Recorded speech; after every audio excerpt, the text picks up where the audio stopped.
to feel pressure from your consumers or your customers that they want you to be more than what you are? Are you fighting back on that? By the way, before you answer that, can you define talent management?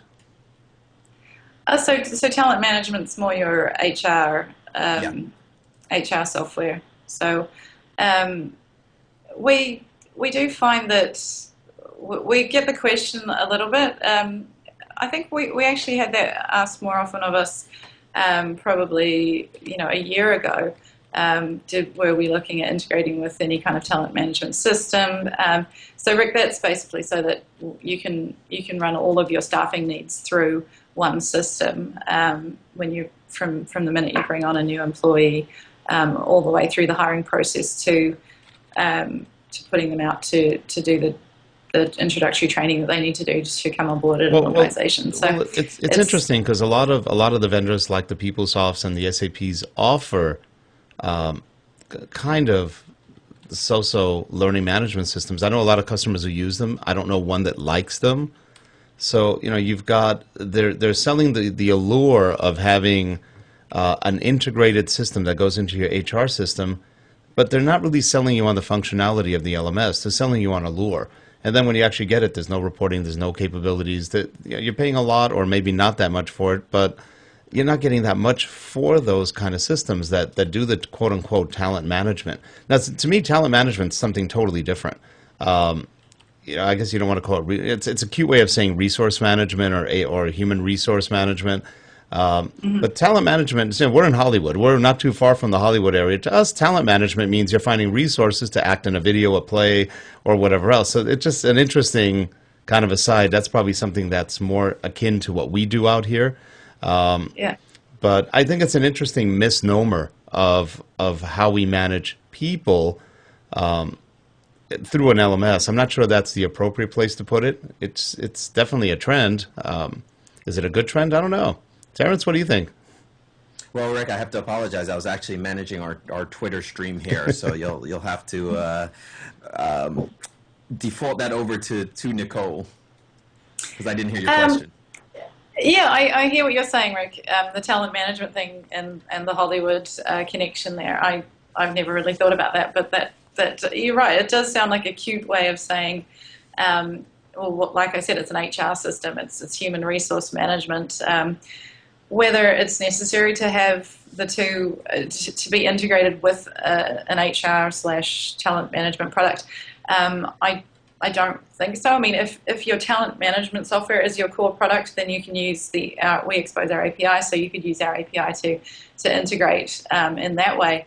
If we align ourselves with one particular talent management product, then we're opening ourselves up to a whole nother sort of set of problems in my mind that you're then tied to another product. I know there's a lot of acquisitions or a few acquisitions that have happened in the last couple of years of either talent management systems buying LMSs or the other way around. Right. And that obviously makes a lot more sense. But for us to align ourselves, just pick a TM product and align ourselves, that doesn't make sense for us to do. It's like when we add, I don't know, there was a few months back we were looking at aligning ourselves with a particular web conferencing tool from within Litmus, and started the development and realized that it's not a good move to align ourselves with one particular system. Instead, we build in the capabilities to use our API for any client to choose any web conferencing tool they like. And connect it up to Litmus. So it's just a different way of looking at things. That's probably a smarter approach too, because once you tie yourself to one vendor and your money goes into that one vendor, then you may have the issue that what if the vendor bellies up? What if the customers don't like that vendor? All of that stuff could really definitely cause an issue. Oh, it's true. I mean, we looked at it and we thought, well, are we going to tell our clients that aren't using this particular web conferencing tool, they're using the competitor? Are we going to tell them that if they want to use this, they have to change vendor? So, I mean, we're not going to do that. The idea is you could be mean about it. Yeah, we totally But then you could wouldn't be be. user-friendly, would you? No, we'd be going against our whole love your LMS I'll thing. go I don't ahead. think Be in the mean. long Be run. mean. You know, Exactly. So one thing, well, I guess one of the dangers I see with it, not just LMSs, but LMSs, talent management systems, the whole OD function, but you didn't hear that from me, is that we're taking responsibility of learning and people development away from the person that's closest to that, and that's the manager.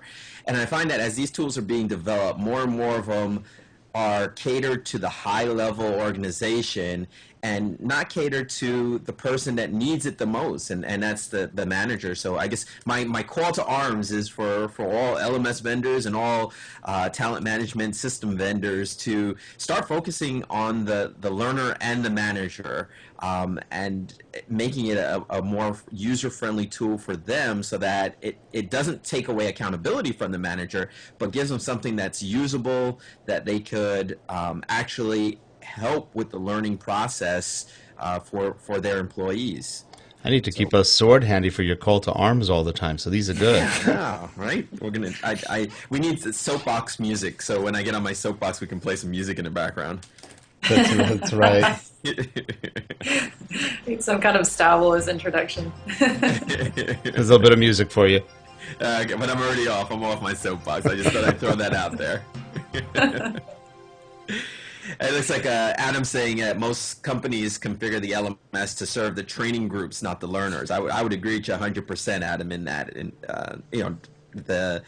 And the training company or training departments are typically the ones with the checkbook to buy the LMS. So Yeah, but I think that's part of the problem. and you made a really good point. A lot of times, operationally, those are the people who are responsible for making things happen in organizations. It's not HR. Sorry, but HR doesn't run the company, and they tend to perform an administrative versus an operational function. Mm-hmm. And we tend to forget that. We tend to empower sometimes the wrong groups to manage the career of somebody who's in an operational group. And I think that's where some of the confusion lies. And frankly, let's face it, most people use an LMS just to comply. They launch courses, Yeah. but they rarely actually ever look at how well people are doing. Is the course actually being useful? It's just, I think compliance is probably, you saw that, like you said, Nicole, you see compliance a lot. The companies need to comply for legal, for governmental, whatever other reason they have. They want to make sure that compliance is met. They don't, I've said for years, companies don't train people because they want to. It's because they have to. There's a big difference. Exactly. That's right, and regulations are only getting tighter in all industries, and some of the big ones that we see our majority of our clients come from say healthcare industry, and that's because especially in the US, although we're based in New Zealand, most of our clients are up in the US. The healthcare industry is being more heavily regulated than ever before, and they're whether it's as literal as doctors and nurses in the industry having to do mandatory training every month just to keep updated on new regulation. That's what we're seeing our learning management system used for. It's delivering those courses, checking that box to say that relieves the organisation of responsibility, essentially. If something should happen, they can go and check and say, yes, this person did know about this new regulation and went ahead and did it anyway. So that just takes that responsibility off the governing organisation. So that's kind of where we're seeing the biggest increase in business, I guess. So when we, in terms of that, that's our system is perfect for it. They don't want people going in there and spending more time. In